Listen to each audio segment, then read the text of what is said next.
So you did it. You bought that business. You got the keys, you signed the papers, you put all the money in, and you walked in on day one ready to make it happen. And now, like a month later, or a couple months later, or several months later, you're like kind of frustrated and not really wanting to say out loud, but you are saying it out loud to in your own head. Why won't they do what I tell them to do? I mean, you got this business, probably really thought about buying a business with a team already in place, thinking that's going to be the more efficient way, the better way than, say, building a business from scratch or getting a business without a team already and you have to do all the hiring, right? Team's already in place. Teams already know what they're doing. So this should be we're coming in and we're, like I said, making it happen. But kind of it's not. For some reason, it's like they're not doing what you're saying. You're giving clear instructions. You are trying to implement new, better systems that you know will work, will make the business more efficient, which will make the business more money. You're the boss. And you saw the team, the veteran team that was already there before, the one you inherited, the one that, came with the business. You saw them doing things. You saw them doing what the old boss was saying. So, you come in as a new boss and they should just be doing what you're saying. So, if this at all sounds familiar to you, I'm here to tell you that it is a thing. So you're not just you're not just imagining things. It is a thing, and it's not your fault. But actually, in reality, it's probably not their fault either. You haven't made a mistake. Nobody's made a mistake here. What you've done is run into a very common problem. And it's a predictable situation, and it's what I call the legacy loop. So what is the legacy loop? It's the biggest reason that new owners or owners of new owners of businesses, newly acquired businesses, they fail to get traction. Like they have these ideas and they know how to keep the business doing the great things it was already doing. And then they have ideas of how to make this business better. But they're like these kind of invisible blueprint of habits and routines and unwritten rules that are left behind by the previous owner. So if you think about it, this team that you inherited, has worked together for several years. They have a shared language and a shared unspoken language that they know when X happens, they do Y. They have a rhythm. It's not necessarily written down in a manual. It's just kind of baked into their daily actions. And it's their kind of muscle memory and it's on autopilot. So when you come in with a new idea, brilliant as it may be, because I'm sure it is, you're not just giving instruction. You're not just saying, oh, okay, instead of putting this over there, put this over there. It seems like a simple thing. You're actually asking them to break a habit that they've performed thousands of times long before you were there, right? You're interrupting their autopilot, and even some of the best employees that kind of don't even always work on an autopilot, they still have like reasons that they do the things they do, and those reasons to them are very thought through, and they might be. So what happens when you try to force someone to break a habit without their buy-in is you get their resistance.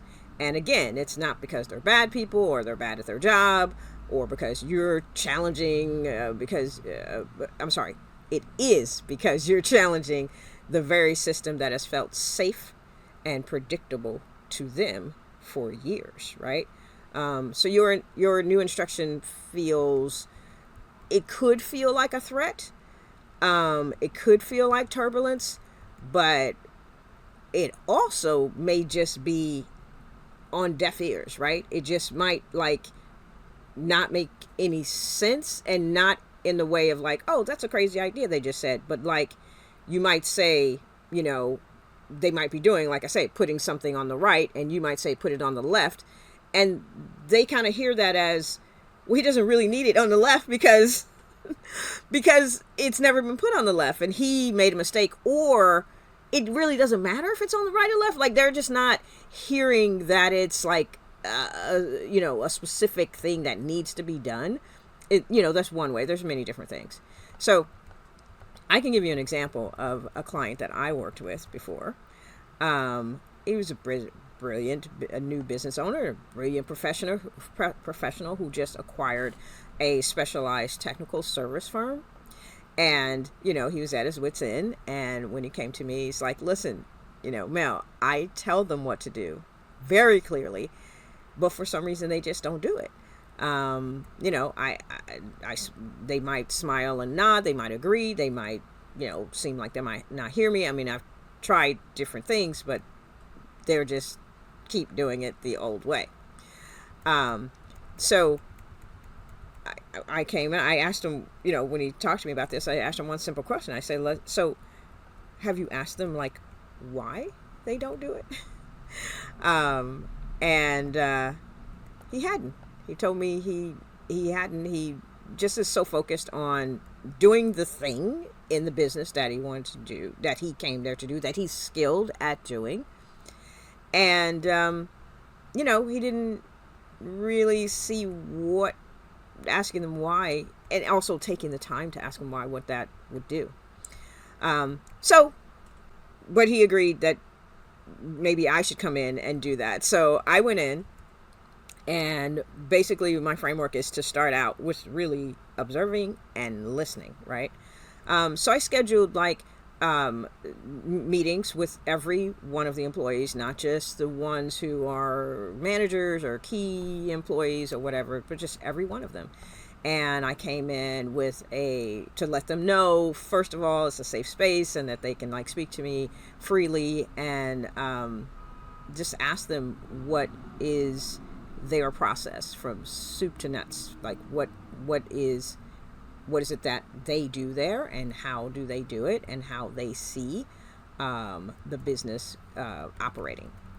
And then also, you know, ask them if there was anything they would change, or, you know, if there was anything, you know, like this is your time to like, you know, speak up and say things about what you want in the business, like, you know, kind of big picture wise, or even little small things, right? And I'd ask them, like, if you're in charge for a day, what would be the first thing that you would fix? I also would ask them kind of what would be all the things you would fix, but what would be the first thing? What would be the most important thing?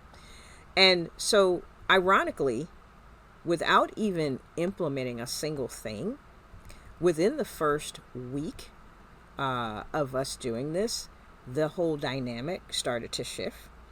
And the brick wall that the owner, you know, was seeing, and you know, was coming down, and that's when he was starting to see, well, they're not just being defiant, or not listening to you, or not endorsing your ideas as great. It's just that it's like is old software, you know, that the business was running on, and nobody asked them about an upgrade, or explained like how the upgrade would work, or what the upgrade, you know, is about. So just with starting to listen,